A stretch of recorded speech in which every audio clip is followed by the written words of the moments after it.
Terima kasih atas waktu yang diberikan kepada saya, Bapak Moderator, Pak Andi Firmansyah, yang juga sponsor saya, teman-teman leader, dan RW Business Owner, dibaca, yang luar biasa. Sebenarnya ini saya ingin sharing sebenarnya sebuah cerita yang berangkat dari pengalaman saya secara pribadi gitu ya, terkait dengan tema yang diusung oleh yang disampaikan oleh Pak Andi tadi tentang sekolah bisnis atau business school. Saya lahir itu mungkin sama dengan kebanyakan orang gitu ya. Jadi apa namanya, sejak kecil itu diajarkan agar belajar dengan tekun gitu ya, harus ranking gitu kan, paling tidak 3 besar gitu kan. Artinya bersaing, harus siap bersaing gitu ya. Jadi saya sejak madrasah itu ya, saya sejak MI dulu itu sudah didorong untuk menjadi number one gitu loh. Harus belajar, kemudian hafalan. Saya ini mungkin sama dengan kebanyakan orang yang sejak kecil itu didesain untuk bersaing gitu ya, untuk berkompetisi dengan pasar. Supaya nanti kalau besar mungkin bisa berebut bekerja gitu ya. Jadi desain di dalam ini lingkungan saya itu didesain untuk ya kalau besar itu ya jadi guru atau jadi apa ya, jadi dokter mungkin ya, atau jadi ustadz, jadi insinyur, nah seperti itu. Jadi desainnya saya sejak kecil seperti itu. Mungkin ini adalah desain secara umum kepada kebanyakan kita gitu ya. Nah, jadi mas sejak awal lingkungan di keluarga kita itu mendesain kita untuk bekerja nantinya. Sehingga sekolahnya harus rajin, kemudian harus belajar dengan giat, ya kan? Harus pinter lah, ya, harus pinter. Setelah itu saya di sekolah juga begitu. Di sekolah sanawiyah, kan, di aliyah, sampai di perguruan tinggi. Sejak SMA sampai masuk ke perguruan tinggi, saya kepengen jadi guru saat itu. Artinya satu profesi yang saya lihat itu apa ya, sangat bagus istilahnya ya. Artinya mengajar, memberikan apa pendidikan, pengetahuan dan segala macam itu ya. Nah, secara umum desain lingkungan kita dan lingkungan kita, keluarga kita dan sekolah itu mendesain kita itu jadi profesi tertentu. Bisa jadi karyawan ataupun bisa jadi profesional. Itu secara umum. Secara umum kita memang didesain seperti itu. Sehingga sampai sekarang pun salah satu indikator keberhasilan perguruan tinggi ataupun sekolah misalkan itu adalah bagaimana alumninya itu terserap apa tidak di dunia kerja. Salah satu indikator keberhasilan sekolah gitu ya. Baik itu perguruan tinggi ataupun sekolah menengah kalau SMK itu misalkan. Salah satu indikatornya adalah berhasil kalau mampu mendistribusikan alumninya ke perusahaan-perusahaan. Apalagi kalau misalkan bisa bekerja di perusahaan multinasional, itu prestasi yang luar biasa bagi sekolah. Nah, artinya apa? Jadi desain pikiran kita kebanyakan ya, apa yang disampaikan oleh Robert Kiyosaki itu, bahwa memang 95% itu memang didesain untuk bekerja, mencari uang. Ya kan? Kalau kita ngomong materi tentang kuadran kiri, kuadran kanan, memang 95% itu desain sejak kecil sampai besar, mulai sekolah dasar sampai perguruan tinggi itu memang didesain untuk menjadi karyawan, untuk bekerja mencari uang. Nah, sedangkan ilmu-ilmu tentang bagaimana mengelola uang, gitu, kemudian kecerdasan finansial, kemudian bekerja membangun aset itu hampir tidak pernah diberikan. Nah, sehingga memang komposisi antara kuadran kiri dan kuadran kanan memang 95% ada di kiri, 5% ada di kanan. Dan uang yang ada di kuadran kiri itu hanya 5%, Tapi uang yang ada di kuadran kanan itu 95%. Artinya apa? Artinya tanpa disadari atau tidak sadari, kita ini sebenarnya didesain sejak awal untuk berada di kuadran kiri, gitu ya. Nah, di dalam dunia usaha pun juga demikian. Jadi orang yang kemudian bekerja di sektor informal, misalkan berdagang ataupun misalkan membuka usaha dan segala macam, itu dianggap gagal. Contoh, misalnya ada seorang sarjana, ya, yang ketika lulus dia kemudian membuka usaha. Entah itu karena dia memang tidak terserap di dunia kerja atau memang dia passionnya punya passion untuk buka usaha sendiri atau berdagang. Itu kesan yang timbul di masyarakat itu ada kesan yang mungkin punya konotasi kurang baik, gitu kan. Jadi ini sarjana kok dagang, misalkan dagang apa, dagang sayur, dagang apa buat toko, misalkan apa buat perusahaan segala macam. Biasanya itu dianggap profesi yang sampingan, gitu ya. Padahal memang jalan untuk menjadi pengusaha kan masih panjang. Artinya kalau toh dia misalkan membuka usaha itu kan kuadran kiri ya, self employed sifatnya. Dan itu masih masuk dalam 95% orang yang kekurangan uang kan gitu istilahnya. Nah, saya secara pribadi itu punya pengalaman yang sama. Artinya apa? Artinya karena memang sejak awal didesain seperti itu, sejak SMA itu saya sudah kepengen bekerja jadi guru saat itu ya. Kemudian kuliah itu sempat berubah dari guru pengen menjadi dosen. Nah, tentu kalau pengen jadi dosen kan tidak cukup S1, ya kan harus S2. Paling tidak kan S2 ya kalau zaman sekarang itu. Nah, saya sudah berusaha, gitu kan, sudah berusaha untuk mengejar itu, gitu kan. Karena kemampuan ekonomi orang tua yang sanggup misalkan hanya menyekolahkan saya sampai S1, maka saya harus sambil bekerja. Saya harus sambil bekerja. Saat itu saya bekerja di pendampingan di Kementerian Sosial. Saat itu saya ditempatkan di Pasuruan. Tapi memang tujuannya ya dosen. Sehingga setelah itu saya kuliah lagi sambil kerja. Selain juga saya memutuskan untuk menikah ya, tahun 2008 saya sudah memutuskan menikah.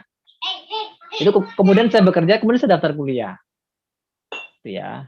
Jadi tujuan bawah sadarnya itu sebenarnya kepengen punya uang banyak, berlimpah gitu ya. Tapi yang dikejar itu dosennya, yang dikejar itu kerjanya, yang dikejar itu kuliahnya. Sehingga sebenarnya kontraproduktif. Nah, karena saya merasa kemudian tidak tidak merasa cukup dengan apa yang saya kerjakan itu di pekerjaan saya, akhirnya saya membuka usaha, ya kan. Bapak Ibu bisa membayangkan ya bagaimana saya yang saat itu didesain untuk menjadi karyawan kemudian membuka usaha, ya kan. Tentu hasilnya seperti yang telah saya alami ya, selama 13 tahun saya membuka usaha, belasan usaha itu waktu itu ya itu naik turun, jaya sebentar, turun lagi, bangkrut, banyak utangnya dan segala macam. Artinya apa? Bahwa kita ini tergantung desainnya. Karena saya mungkin sejak awal tidak didesain untuk menjadi pengusaha oleh lingkungan saya, oleh desain, oleh sistem sekolahan, sistem pendidikan yang saya tempuh, maka ya tentu saya harus bekerja sangat keras, harus lebih effort, punya effort yang lebih untuk bisa berhasil. Toh akhirnya tidak berhasil gitu. Nah, selain itu begini, saya dulu itu ada pergeseran cita-cita dari sekedar seorang guru menjadi seorang dosen itu karena saya dulu juga aktif di organisasi mahasiswa di kampus gitu ya. Jadi artinya bahwa mungkin desain untuk jadi karyawan itu agak sedikit bergeser menjadi profesi yang mungkin bisa sambil disambi gitu ya. Kan kalau dosen itu kan lebih punya kebebasan ya. Ataupun saya dulu kerja di konsultan kementerian itu kan kayak part time gitu ya. Saya bisa menentukan kapan saya kerja gitu kan. Meskipun posisinya saat itu saya bekerja ke pemerintah gitu kan. Tapi karena sifatnya konsultan kan lebih bebas. Nah, karena itu memang saya sejak mahasiswa saya aktif di dunia pergerakan, di dunia mahasiswa. Sehingga ada perasaan tidak suka pekerjaan yang monoton, duduk di belakang meja, kemudian menulis atau mengerjakan sesuatu, itu sesuatu yang menurut saya tidak nyaman di saya, sehingga saya memilih pekerjaan yang part time, ya kan, sembari saya membangun bisnis saya waktu itu. Nah, yang saya lihat ya teman-teman saya yang tidak aktif di organisasi, hanya kuliah saja, ya, kuliah, pulang di kos, ya kan, istirahat, tidur, makan, kuliah lagi, mengerjakan tugas, begitu, hanya pekerjaan begitu. Rata-rata itu menjadi karyawan. Rata-rata 90% itu kerja di sektor itu. Kenapa? Ya memang karena desain sekolahnya, desain pendidikannya begitu. Nah, oleh sebab itu, Bapak dan Ibu semua, kita ini beruntung sebenarnya ada dalam, kalau menurut Robert Kiyosaki itu namanya sekolah bisnis. Kita ini beruntung ada di Debaca yang merupakan sekolah bisnis untuk belajar wirausaha. Kenapa? Karena memang sejak kecil sampai sekarang, sampai hari ini, sampai bertahun-tahun kita didesain tidak menjadi pengusaha. Ya kan? Nah, di dalam sekolah bisnis, tentu ajaran-ajaran yang diberikan itu sangat berbeda dengan apa yang kita dapatkan di sekolah. Yang saya dapatkan ajaran-ajaran pendidikan yang saya dapatkan selama saya sekolah, mulai dari madrasah sampai perguruan tinggi sampai S2, itu hampir tidak ada yang sama sekali cocok dengan apa yang diajarkan di pendidikan bisnis Debaca ini. Kenapa? Karena kita ini sebenarnya punya satu percepatan untuk pindah kuadran. Ya, ini menjadi train entrepreneur itu, menjadi pengusaha terlatih. Ya kan, dari employee ataupun dari self employed langsung nyebrang ke business owner. Nah, sedangkan pada umumnya orang-orang yang dari employee self employed untuk nyebrang ke kuadran kanan itu butuh waktu yang sangat lama. Butuh trial and error, ya, butuh bangkrut berkali-kali untuk bisa membangun bisnisnya. Bahkan ada yang menyampaikan butuh puluhan tahun untuk membangun bisnis corporate itu, untuk merubah semuanya menjadi kuadran kanan itu butuh waktu yang lama. Dan Robert Kiyosaki memang merekomendasikan bagi orang biasa, ya, yang punya kemampuan biasa-biasa saja, punya sumber daya yang biasa-biasa saja, network marketing itu adalah sekolah bisnis yang paling baik untuk dapat menyeberang dari kuadran kiri ke kuadran kanan. Merubah pola pikirnya, merubah sikapnya, merubah tindakannya. Nah, apa saja sebenarnya yang diajarkan di business school itu? Di bisnis kuadran kanan. Nah, di network marketing. Ya. Kalau Robert Kiyosaki di dalam bukunya, mana tadi?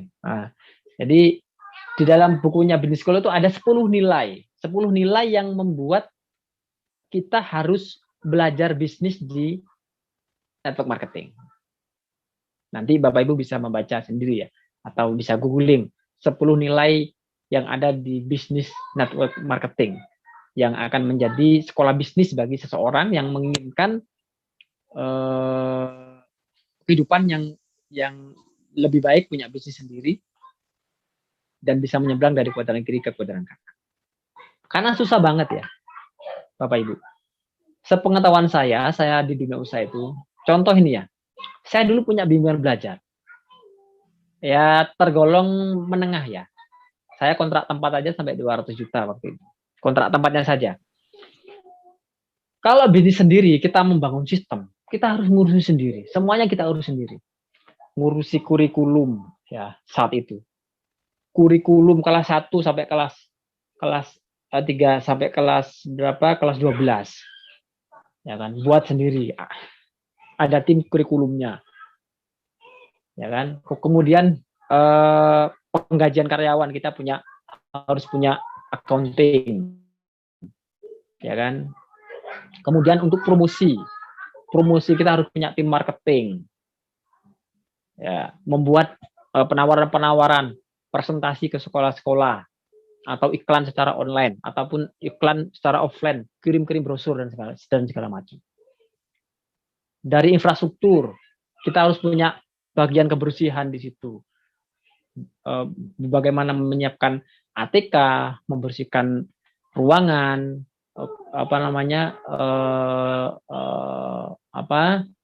kebersihannya, keamanannya, kenyamanannya. Jadi mulai hulu dan hilir itu kita yang membuat sistemnya. Dan itu betul-betul susah banget. Saya membuat itu, menjalani bisnis bimbel itu mulai tahun 2012 sampai 2017. 6 tahun ya. 5 tahun berarti ya. Ya, sekitar 6 tahun. Dan itu belum berhasil. Itu ya. Bangkrut akhirnya, utangnya banyak. Jadi susah. Membangun bisnis sendiri itu susah, apalagi dengan desain saya waktu itu yang sebagai karyawan. Desainnya seorang karyawan, pengen jadi pebisnis, tidak punya mentor, punya pola pikir kuadran kiri, kemudian membangun bisnis. Ya kan? Ini kan sesuatu yang berat sekali. Bandingkan dengan bisnis kita di bisnis dibaca. Ya kan?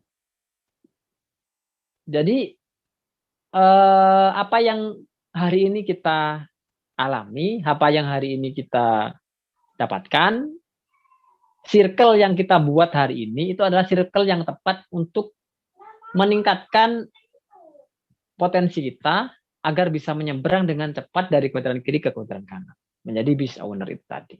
Kemudian akhirnya menjadi investor. Kayak Pak Gosin tuh sekarang sudah selain business owner, sekarang sudah mulai investasi rumah, investasi tanah, kos-kosan sekarang beliau. Jadi arahnya kan business owner gitu kan, punya bisnis, kemudian investor. Itu yang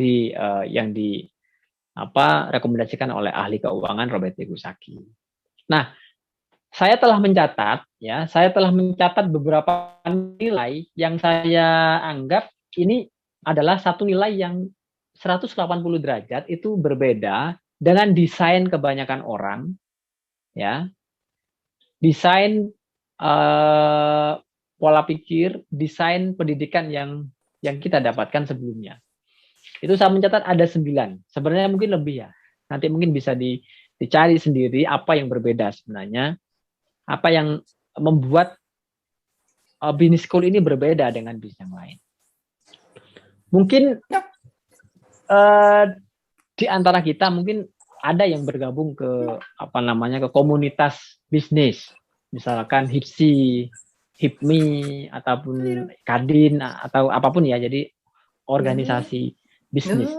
Tapi kalau bagi seorang pemula itu susah gitu kan. Kalau kemudian belajar bisnis kepada HIPMI, Kadin, kepada HIPSI dan segala macam itu kenapa? Karena di situ tuh sebenarnya sudah para pengusaha yang ada di situ.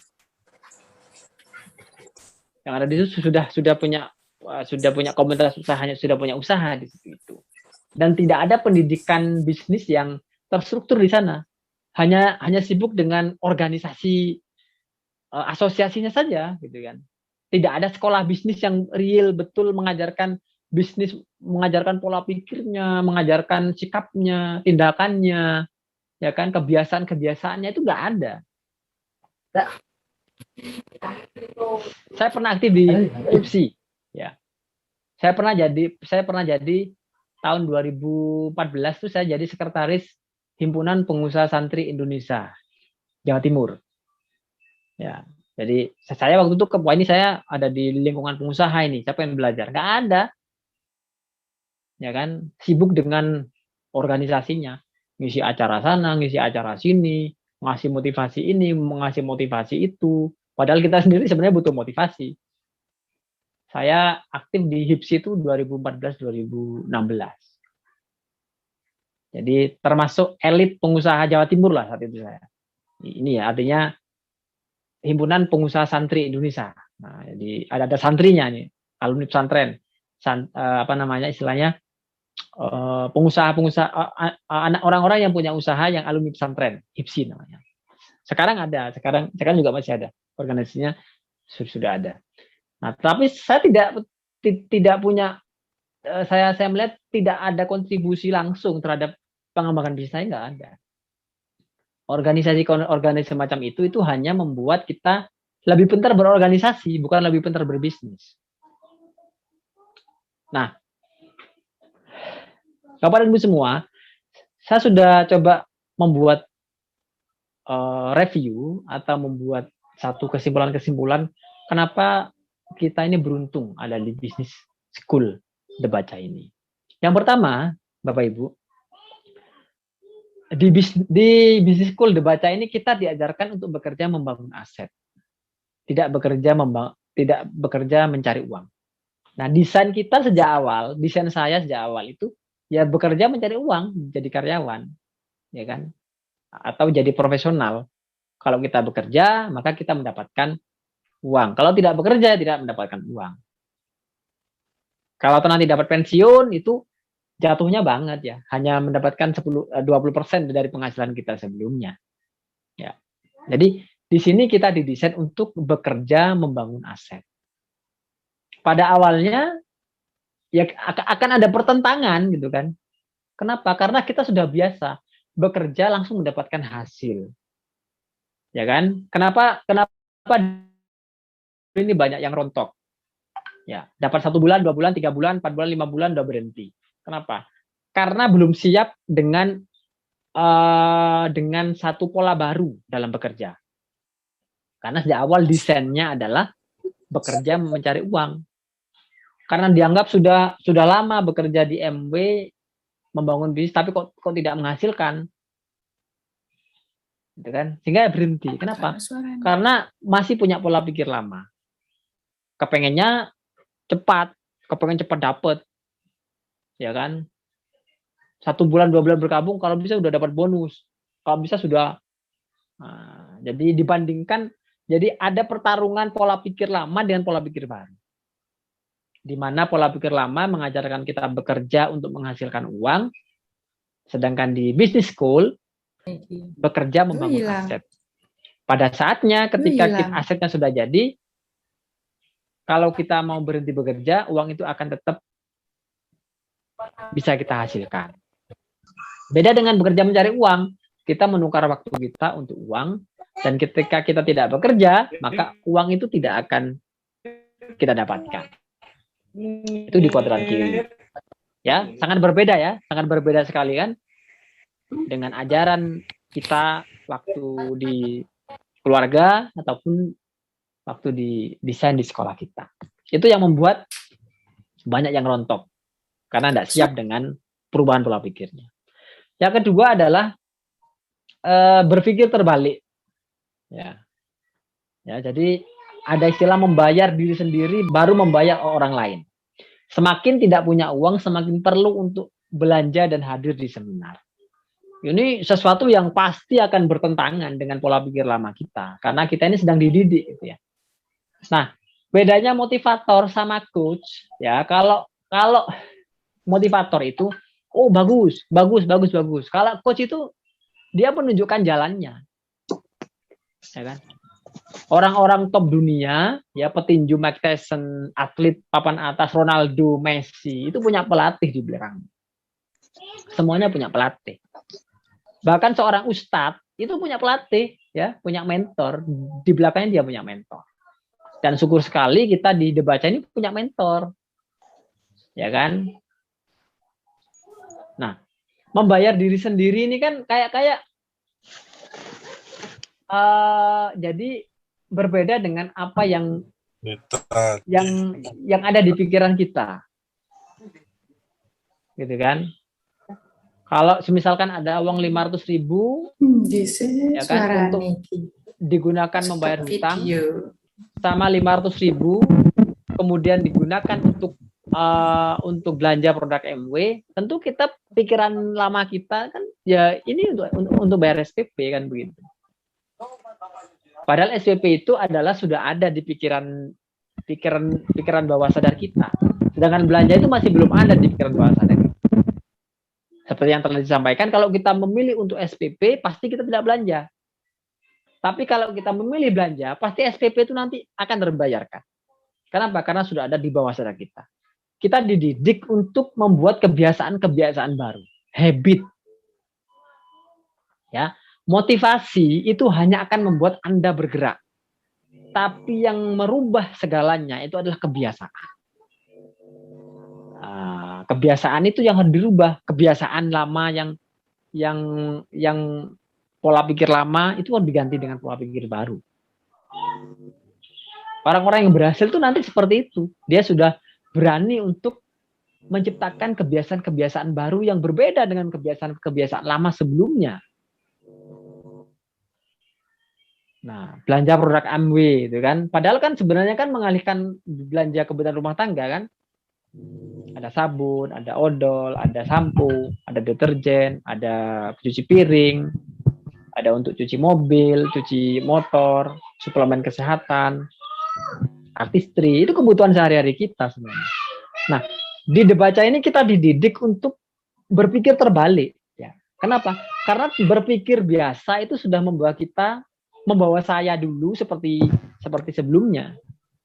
Dan setelah berpikir terbalik itu kemudian membawa saya seperti sekarang ini. Dan saya kira itu akan Bapak Ibu alami ketika Bapak Ibu berani untuk berpikir terbalik. Berusaha untuk membangun kebiasaan-kebiasaan baru itu tadi. Apa itu? Belanja secara rutin, mendidik orang di grup dasar, hadir di seminarnya. Istilahnya sampai kapan kita kemudian mengeluh tidak punya uang? Karena tidak punya uang itulah harus memulai untuk membangun kebiasaan baru agar nantinya punya uang. Berpikir terbalik kan berat kan ini kan ya. Bagi yang masih kuat pola pikir lamanya, desain sekolahnya kan berat kan. Loh gimana sih ini kebutuhan pokok kok. Misalkan mau dialihkan ke kebutuhan pokok itu sudah ada di pikiran bawah sadar kita Bapak Ibu. Sedangkan kebutuhan bisnis kita untuk memutar produk kita itu belum ada. Dan itu harus mencapai 10.000 jam terbang untuk membangun habit itu. Ingat bahwa kesuksesan itu diawali dari kebiasaan. Kebiasaan-kebiasaan yang diulang-ulang itu akan menjadi unconscious kompetensi bawah sadar. Nah, kalau sudah punya kompetensi bawah sadar, maka akan lebih mudah untuk sukses di bidang yang dia tekuni. Kalau di bisnis ini, kepengen sukses di bisnis network marketing MW sistem Debaca, ya maka harus membiasakan terus sampai masuk bawah sadar, sampai mencapai 10.000 jam terbang. Memakai produknya, menjadi pemakai 100% sebagai prosumer, kemudian masukkan orang, mendidik orang rutin tiap bulan, jangan sampai ada jeda. Namanya membangun kebiasaan ya. Hadir di seminar-seminarnya, pertemuan seperti ini, itu hadir. Itu berpikir terbalik. Selanjutnya, ini enak.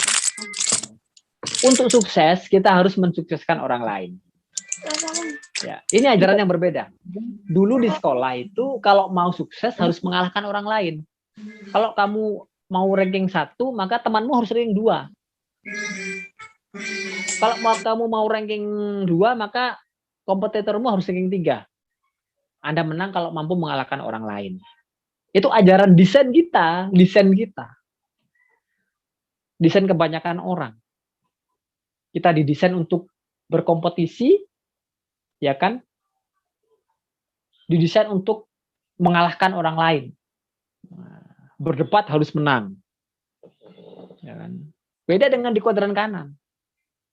Di pendidikan bisnis school, di network marketing MW metode Debaca ini, kita harus baik-baik dengan orang lain. Kita harus berkolaborasi dengan orang lain. Kita harus membantu orang lain, ya kan? Kita harus mensukseskan orang lain. Ini berbeda kan?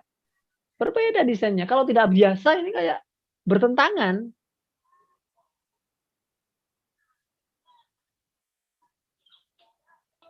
Desainnya berbeda. Saya dulu ini ya didesain untuk ranking 1 sama orang tua itu. Belajar, wah, gitu kan?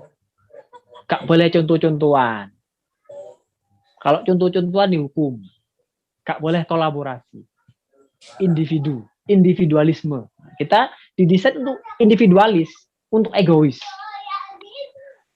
Gitu kan? Untuk egois. Kita didesain untuk egois. Menang-menangan dewe. Ya. Kalau bahasanya orang Jawa Timur itu didesain untuk menang-menangan dewe. Saya didesain seperti itu, Bapak Ibu. Tapi di bisnis kuadran kanan, di sekolah bisnis ini, kita malah harus punya banyak teman, kolaborasi. Dulu kalau kolaborasi di sekolah itu dihukum. Ya enggak? Ujian, kemudian contek-contekan kan dihukum. Ya. Jadi dilarang kolaborasi. Dilarang kolaborasi. Padahal di dunia kerja, itu kolaborasi itu nomor 1. Kalau mau menang sendiri, enggak bakalan sukses. Jadi desainnya berbeda ini Bapak Ibu.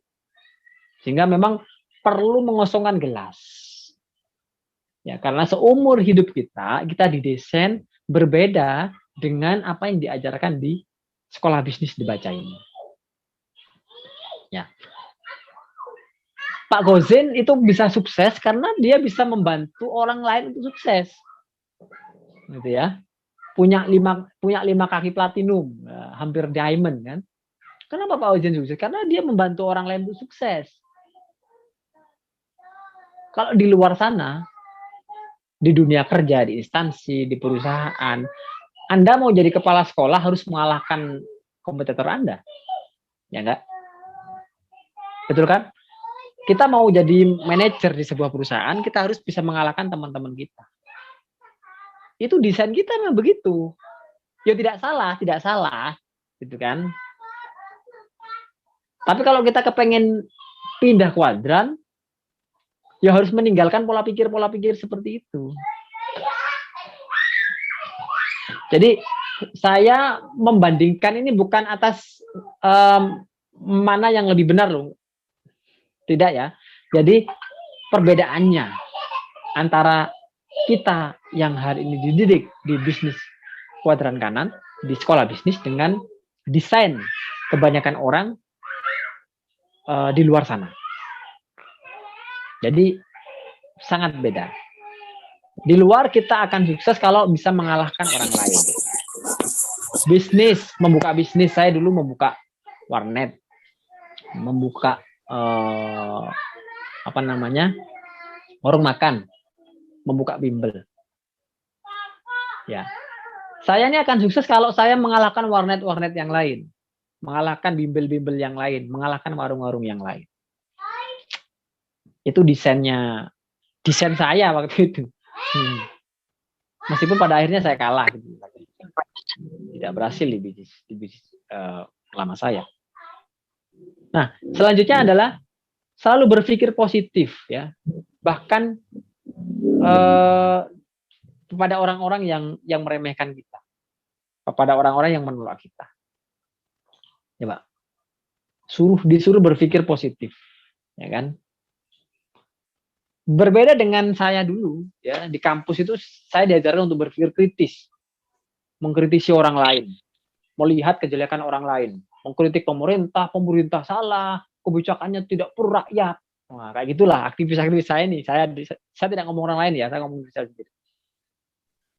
Saya dulu termasuk salah satu demonstran. Nah, itulah aktivis mahasiswa di Kota Malang yang sering mengkritisi kampus, mengkritisi kebijakan senat, kebijakan dekanat, bahkan sering turun jalan mengkritisi pemerintah, kenaikan listrik, kenaikan tarif dasar listrik, kenaikan BBM, itu saya dulu. Ya. Jadi kita berpikir kritis untuk selalu curiga kepada orang lain.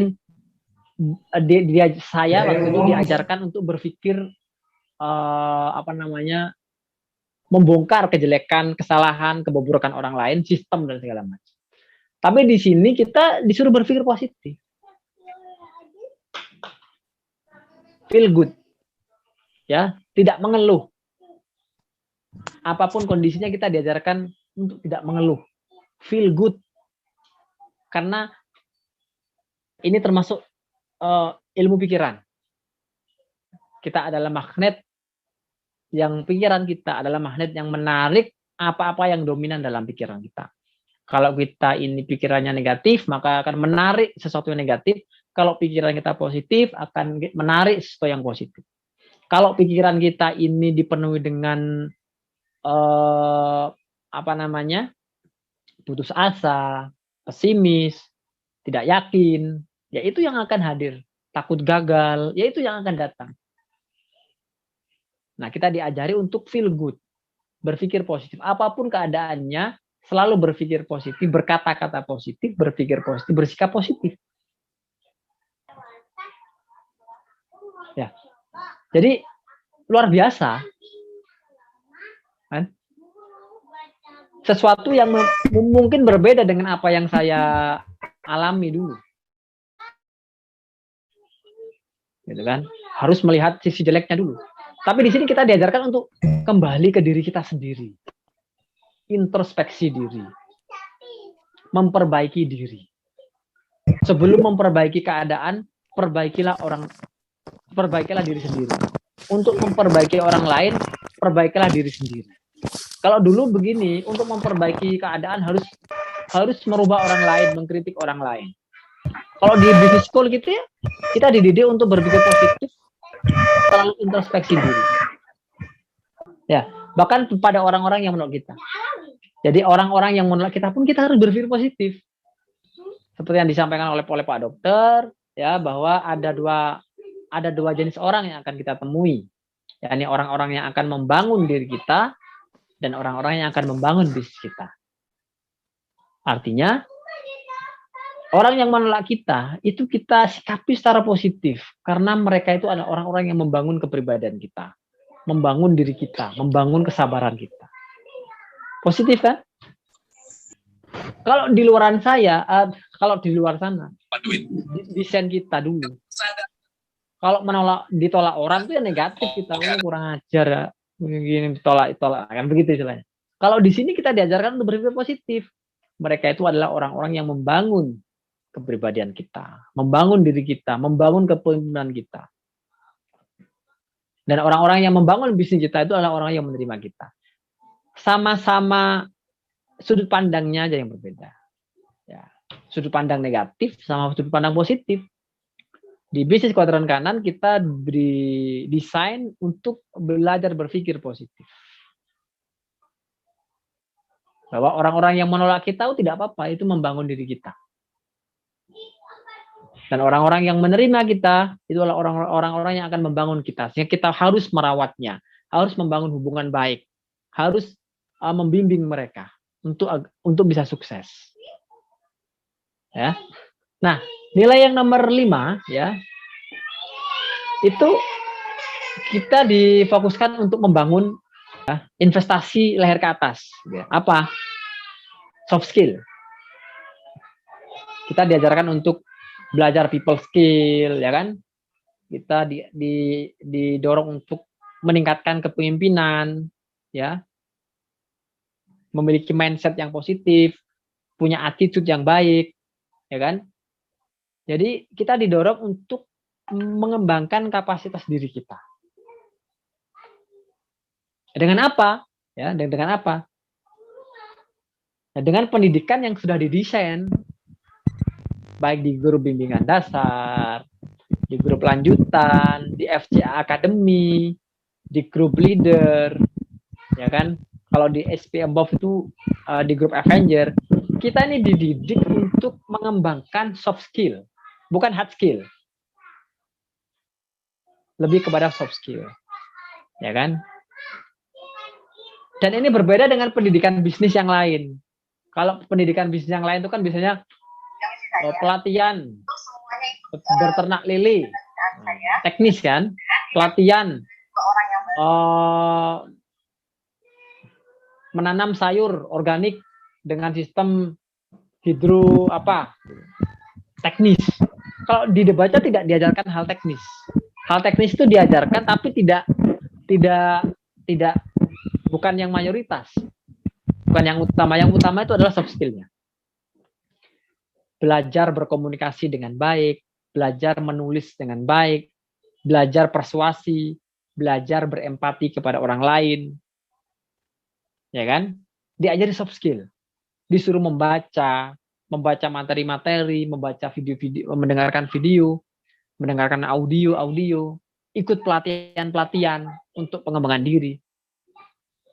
Di sekolah bisnis kuadran kanan itu kita didesain seperti itu. Ya. Selanjutnya adalah kita bekerja bukan hanya mengandalkan kekuatan kita, tapi juga melibatkan spiritualitas. Nah, ini yang menarik nih, ya. Kita berusaha untuk dididik untuk bekerja dengan harmoni antara mikrokosmos, ya, kita dengan makrokosmos, alam semesta. Di situ ada hukum alam, ya, hukum-hukum alam. Kita menyesuaikan diri dengan hukum alam. Hukum keyakinan, ya kan? Kita harus punya keyakinan yang kuat bahwa kita ini adalah orang sukses. Kita harus punya keyakinan yang kuat bahwa kita bisa melakukannya. Kita harus punya keyakinan yang kuat bahwa kita akan berhasil. Jadi kita sesuaikan antara mikrokosmos, pikiran kita, dengan makrokosmos, alam semesta. Menyesuaikan diri dengan hukum alam. Ada harmoni di situ. Ya.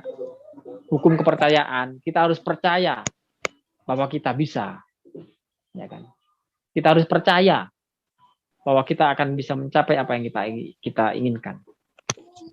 Hukum konsentrasi, hukum fokus, ya, hukum apa lagi?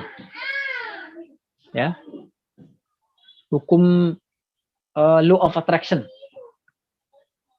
Jadi ada harmoni. Jadi kita tidak mengandalkan pikiran sadar kita membuat perencanaan, gitu kan? Ya itu penting. Tapi untuk berhasil kita harus menyesuaikan diri dengan kekuatan di luar diri kita. Ya ini apa itu? Kita menyesuaikan dengan hukum-hukum mental, hukum-hukum alam semesta. Ya. Contoh misalkan.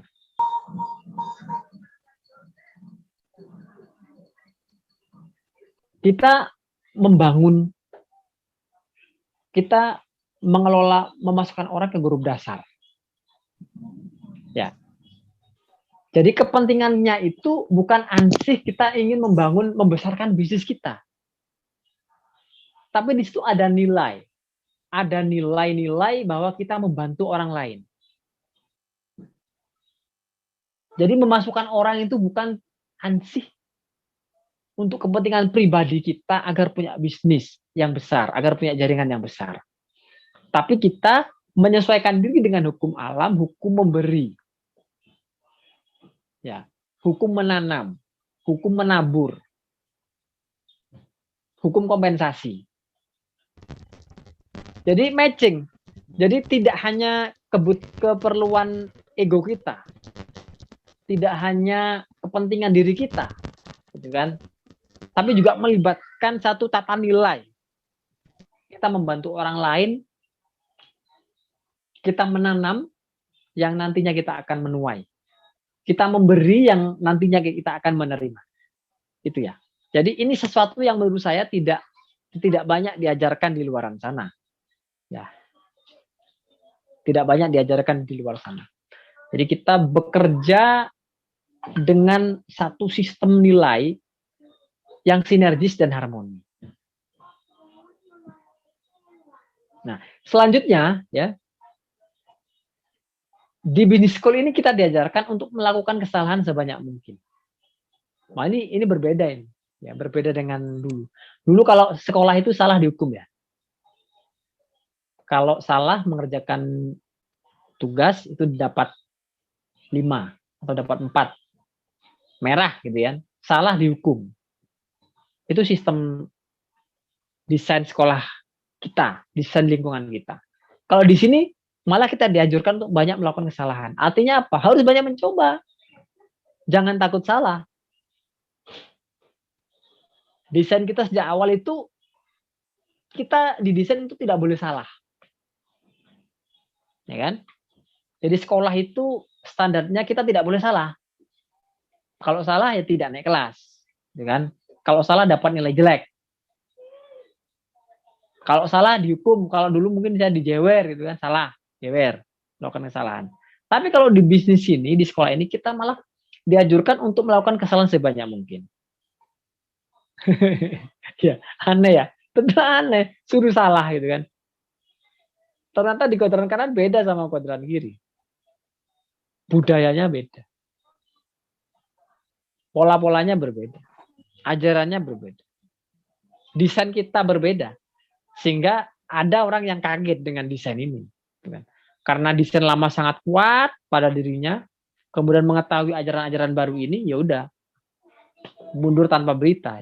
Kaget dengan perbedaan kebudayaan ini. Yang nomor 8 itu adalah menunda kenyamanan untuk membangun aset. Nah ini mungkin saya kira banyak yang merasakan ini, menunda kenyamanan.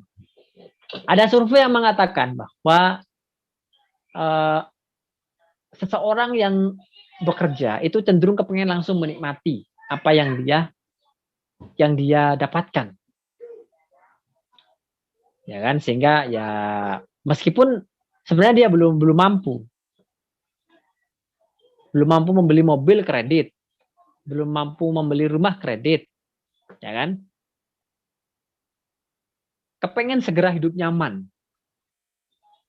Itu kebanyakan orang. Di kuadran kiri itu kepengen segera hidup nyaman.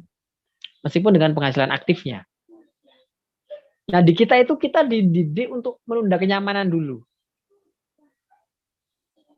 Apa yang kita dapatkan itu tidak semuanya kemudian kita konsumsi. Kita atur ya.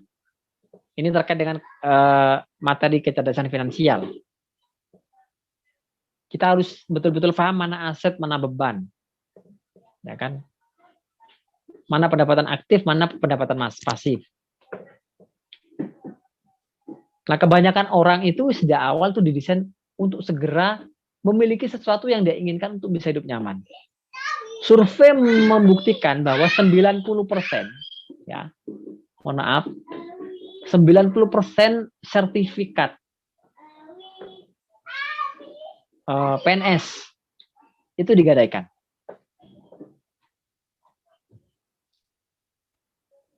Artinya apa? Ya kita memang didesain untuk segera menikmati apa yang sebenarnya belum bisa kita nikmati. Ya kan? Nah, di sini kita dididik untuk menunda kenyamanan, untuk nantinya bisa hidup berkecukupan secara jangka panjang dan terus-menerus. Artinya lebih dulu di kuadran kiri ya, di desain kita yang lama itu kita sangat melihat terhadap persepsi orang lain terhadap kita. Tapi kalau di kuadran kanan kita diajarkan agar ya kita sesuai dengan apa yang kemampuan kita, gitu kan?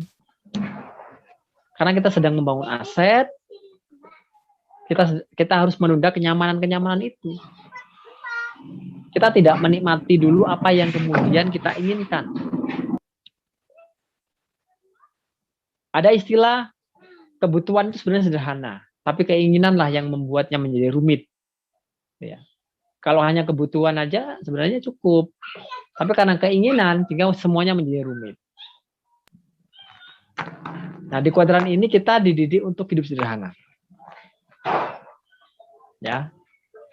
Tidak memperbesar beban, tapi memperbesar aset. Tidak berlomba-lomba membeli kendaraan yang di luar kemampuan kita. Tidak berlomba-lomba untuk memperbaiki rumah di luar kemampuan kita. Nah, itu desain pendidikan kuadran kanan itu begitu. Ini berbeda dengan yang kita hadapi. Rumahnya pegawai itu harus bagus, kan? Entah itu hutang, entah itu menggadaikan SK-nya atau apapun, yang penting rumahnya bagus. Kendaraannya juga harus bagus. Itu desain lama. Tapi kita dididik untuk tidak seperti itu. Yang terakhir, yang menurut saya paling penting, ya, kalau dulu kita mengawali sesuatu itu dengan perencanaan, ya, membuat strategi, goalnya apa, langkah-langkahnya apa, kan? Tapi kalau di sini itu kita dididik untuk mengawali semuanya dengan membuat keputusan dulu. Ya kan, sebelum kemudian merancang strategi bagaimana ini itu, yang pertama harus dilakukan adalah membuat keputusan. Ini kan beda ya, berbeda banget kan. Apa membuat keputusan itu apa maksudnya, kan gitu kan ya, kalau orang yang masih baru ya. Kenapa Pak Dokter sebagai mentor kita itu selalu mengajarkan kita buat keputusan dulu.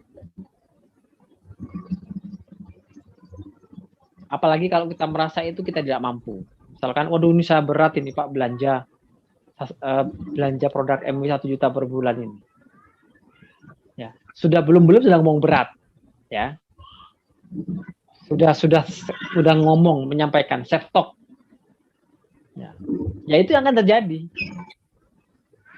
Nah, diajarkan membuat keputusan. Ya kan? Membuat keputusan sesuai dengan sumber daya yang kita miliki.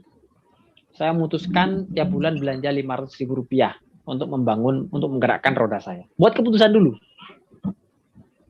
Saya memutuskan tahun depan saya akan mengumrohkan orang tua saya. Meskipun sekarang ini tidak mungkin gitu loh. Kayak tidak mungkin. Ya. Gimana kita mau mengumrohkan orang tua kita tahun depan, membuat kebutuhan sehari-hari aja kekurangan misalkan. Nah, kalau pikirannya sudah seperti itu, ya itu yang akan terjadi. Ya. Business school tuh begitu.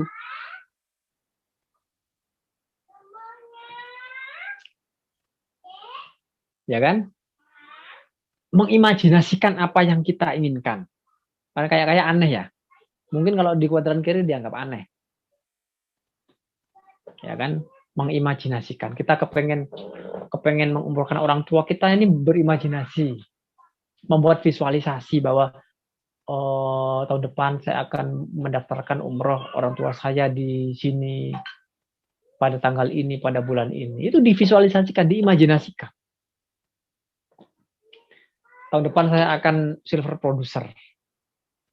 MW akan mengirimkan kepada saya PIN silver producer pada bulan Agustus 2022. Diimajinasikan. Setelah membuat keputusan, diimajinasikan. Ya kan? Kemudian menggunakan kekuatan pikiran bawah sadar. Nah, ini sudah mungkin kalau orang-orang belum pernah ikut bimbingan dasar, ini akan aneh ya. Apa itu pikiran bawah sadar itu? Buat apa pikiran bawah sadar itu? Padahal ini saintis, ilmiah, bahwa 88% kehidupan kita itu dikendalikan oleh pikiran bawah sadar kita. Yang didesain oleh lingkungan kita, oleh orang tua kita, oleh sekolah kita. Makanya entry point untuk merubah seseorang itu ya merubah pikirannya dulu. Reprogramming pikiran bawah sadarnya dulu, dan itu yang kita lakukan. Dan ini yang kita alami dan diajarkan di school bisnis ini, ya. Kemudian vibrasi dan hukum-hukum alam yang lain. Jadi lebih kepada memberdayakan kekuatan pikiran. Nah, ya. Tidak hanya mengandalkan kekuatan rasional. Hitung-hitungan matematika saja. Kalau saya dulu hitung-hitungannya memang bisnisnya hitung-hitungan matematika. Menggunakan pikiran sadar saya, menggunakan desain pikiran saya, pikiran bawah sadar saya sejak awal, sehingga memang tidak match dengan bisnis. Saya dulu tidak didesain sebagai pengusaha, saya didesain untuk menjadi karyawan. Sehingga saya ketika buka usaha, pasti tidak berhasil. Nah, di sini kita ini berusaha untuk didesain menjadi pengusaha kuadran kanan dengan memaksakan diri kita. Ya. Sayangnya di bisnis ini memang sekolah ini memang tidak ada paksaan. Ya, kalau dulu di sekolah dulu ada paksaan. Dipaksa kita. Dan kita mau dipaksa. Kita bayar dulu itu dipaksa mau. Gitu. Nah, sekarang ini kita tidak bayar, dipaksa nggak mau. Ya kan? Sekarang kita tidak membayar pendidikan bisnis kuadran kanan ini, ya kan? Sehingga kayak karena tidak dipaksa, ya kita sendiri yang harus memaksa diri kita. Tentu kalau mau berubah, kalau kepengen hidupnya jauh lebih baik, makanya memang kita harus berusaha untuk mengganti program-program lama di pikiran kita. Cara-cara lama itu diganti dengan program-program baru, cara-cara baru. Ya kan, kebiasaan-kebiasaan lama itu harus diganti dengan kebiasaan-kebiasaan yang baru. Itu caranya. Itu adalah 9 nilai yang saya rasa sangat penting bagi kita untuk kita praktekkan, untuk kita internalisasi, kita lakukan dalam kehidupan kita sehari-hari. Kita praktekkan dalam kehidupan kita sehari-hari dalam membangun. Karena ini adalah memang tidak seperti pendidikan formal. Tidak ada paksaan di sini, maka kita sendiri yang harus membuat diri kita mau untuk melakukan. Karena tidak ada orang lain yang bisa memaksa. Upline Anda tidak bisa, maksa Anda kan tidak bisa, ya kan? Dan Anda tentu tidak mau kalau dipaksa kan. Padahal dulu di sekolah tuh mau dipaksa. Padahal Anda membayar, sekolah tuh membayar, kuliah tuh bayar, tapi Anda mau dipaksa didesain, suruh mengerjakan ini, mengerjakan itu. Nah, tapi di sini ini Anda dibantu oleh upline Anda, oleh leader-leader Anda untuk berhasil, tidak dipaksa. Dan kita sendiri harus dari kesadaran diri kita untuk memaksa diri kita, ya, untuk menjalankan petunjuk-petunjuk, ya, kebiasaan-kebiasaan baru yang bertentangan dengan pola pikir lama kita. Nah, yang terakhir, ya,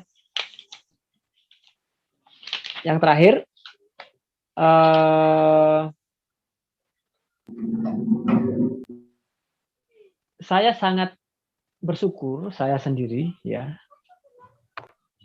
bahwa setelah saya memaksa diri saya sendiri untuk berubah pola pikir lama saya dengan pola pikir baru, merubah kebiasaan-kebiasaan lama dengan kebiasaan baru, ya, habit lama dengan habit baru, dan ternyata mudah, jauh lebih mudah dibandingkan dengan apa yang telah saya lakukan bertahun-tahun yang lalu.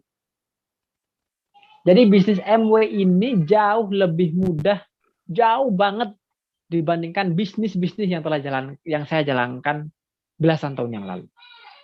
Di mana saya harus mengurusinya sendiri mulai dari hulu sampai hilir. Keuangan, promosi, ya kan, manajemen, sumber daya manusia, kebersihan, ya kan, pelaporan, pajak, itu semua saya urus semua. Dan di MW itu cuma 3 langkah. 3 langkah bisnis MW metode dibaca. Memakai produk MW atau menjualnya kalau bisa. Kemudian mendidik banyak orang di grup dasar dan hadir di seminar inspirasi dan kepemimpinan dasar. Hanya 3 langkah saja tugasnya. Jauh lebih mudah dibandingkan dengan apa yang telah saya lakukan. Ya, jauh banget. Tapi sayangnya karena mungkin terlalu mudah sehingga kita meremehkan itu. Padahal ibaratnya kita ini mau mengendarai mobil, ya, belanja itu adalah gasnya, ya, misalkan. kemudian memasukkan orang itu adalah persnelengnya. Dan hadir di seminar itu adalah kemudinya. Untuk bisa menggerakkan kendaraan ini, ketiganya harus berjalan seirama. Harus berjalan seiringan. Gas, ya, gas rem, persneleng dan kemudi harus berjalan terus. Sehingga kebiasaan-kebiasaan Itu gue buang. Lagi ditembak. Kebiasaan baru ini harus kita lakukan.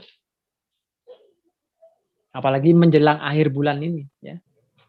Menjelang akhir bulan ini adalah keputusan-keputusan kita yang sangat menentukan terhadap keberlangsungan bisnis kita, bisnis Anda, ya. Bahwa jangan kasih jeda, karena ini sangat mudah. Jangan sekarang belanja, besok nggak belanja, bulan ini belanja, bulan depan nggak belanja. Jangan seperti itu.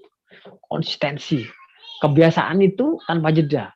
Membangun habit itu memang sakit, ya. Membangun habit itu sakit. Atlet Ronaldo itu kalau latihan itu berjam-jam, itu sakit itu. Tapi dia bisa menjadi pemain terbaik di dunia, dapat berkali-kali Ballon d'Or, karena dia latihan dengan sangat keras. Dan kita dilatih untuk menjalankan sistemnya. Belanja produk MW, secara rutin memasukkan orang ke guru dasar, dan hadir di seminarnya. Ketiga langkah ini harus bersamaan. Dan kalau kita memang ingin berhasil, maka kita memang harus merubah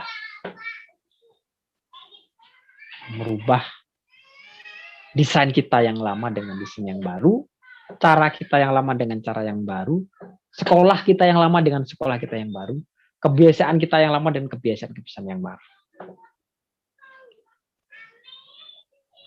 Itu mungkin Bapak dan Ibu semua pemaparan dari saya tentang sekolah bisnis kuadran kanan. Mudah-mudahan ada manfaatnya. Terima kasih. Assalamualaikum warahmatullahi wabarakatuh. Pak, minum Pak.